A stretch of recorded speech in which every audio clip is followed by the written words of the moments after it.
प्रांत अधिकाऱ्यांना निवेदन दिलं जाईल आणि देशमुख कुटुंबियातील या ठिकाणी धनंजय देशमुख, त्यांचे बंधू आणि त्यांची कन्या वैभवी देशमुख त्या ठिकाणी आपले विचार मांडणार आहेत आणि त्यानंतर वंदे मातरम होईल आणि त्यानंतर कार्यक्रमाची सांगता होईल।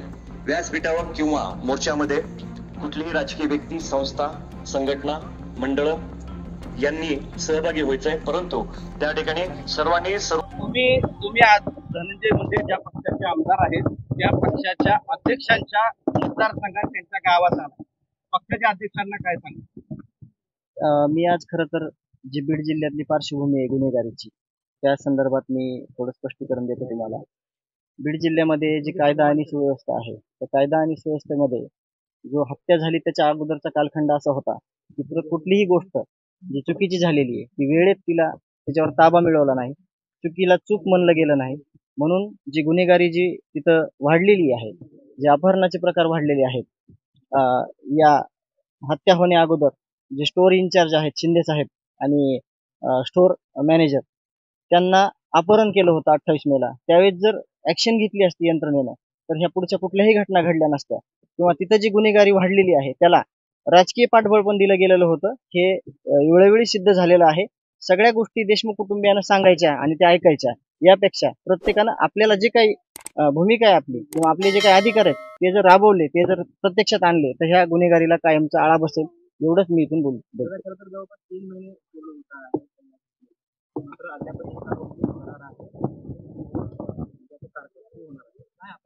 यावरून हे जी टोळी होती ती सराईत गुन्हेगारांची टोळी होती आणि ही पोलिसांसोबत सर्रास वावरत होती। तुम्ही काही सीसीटीव्ही फुटेज देखील बघितलेले आहेत।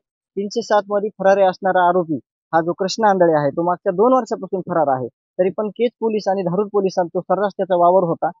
पोलिसांकडूनच जर त्याला अभय मिळत होतं तर तो कुणाला भेटणार आहे दुसऱ्या? जर तो यंत्रणेला घाबरत नाही तर तो लोकांना, सर्वसामान्याला, आमच्यासारख्या लोकांना थोडंच घाबरणार आहे। तर तीच त्यांचीच जिम्मेदारी आहे की ज्या ठिकाणी त्याचा ठिकाणा होता, ज्या ठिकाणी त्याला पोचलं गेलं होतं त्याच लोकांनी त्याला शोधलं पाहिजे आणि त्याला शिक्षा दिली पाहिजे। आतापर्यंत जे तपास पूर्ण करून जे चार्जशीट आलेले त्याच्यावर समाधानी आहे का? अजून सगळा पूर्ण 1578 पानाचं ते चार्जशीट आहे, त्याचा सगळा अभ्यास होणं हे वकील आणि आम्ही याला सुद्धा खूप अवघड गोष्ट आहे। जो तपास 3 महिन्यामध्ये सगळ्या यंत्रणा राबवून केलेला आहे, 1 आणि 2, 4, 8 दिवसामध्ये तो तपास आपल्याला अभ्यासणं खूप कठीण गोष्ट आहे। तरी पण आता जे काही राहिलेलं भाग 2 आहे, जे सप्लिमेंटरी चार्जशीट होणार आहे, त्याच्यामध्ये देखील काय काय होणार आहे त्याच्याकडे सुद्धा बघणं हे म्हणजे गांभीर्याचं राहणार आहे। सप्लिमेंटरी चार्जशीट होणार आहे तुम्ही काय अपेक्षित आहे? ज्या लोकांना ज्यांनी राजकीय पाठबळ दिलं, त्या लोकांना ज्यांनी पोचलं, जे आरोपी आहेत त्यांना फरार केलं, त्यांना सगळ्या चुकीच्या कामाला त्यांनी अभय दिलं, या लोकांची नावं ह्याच्यात आली पाहिजेत, मग ते किती मोठी असो, आणि त्यांना हे शिक्षा झाली पाहिजे।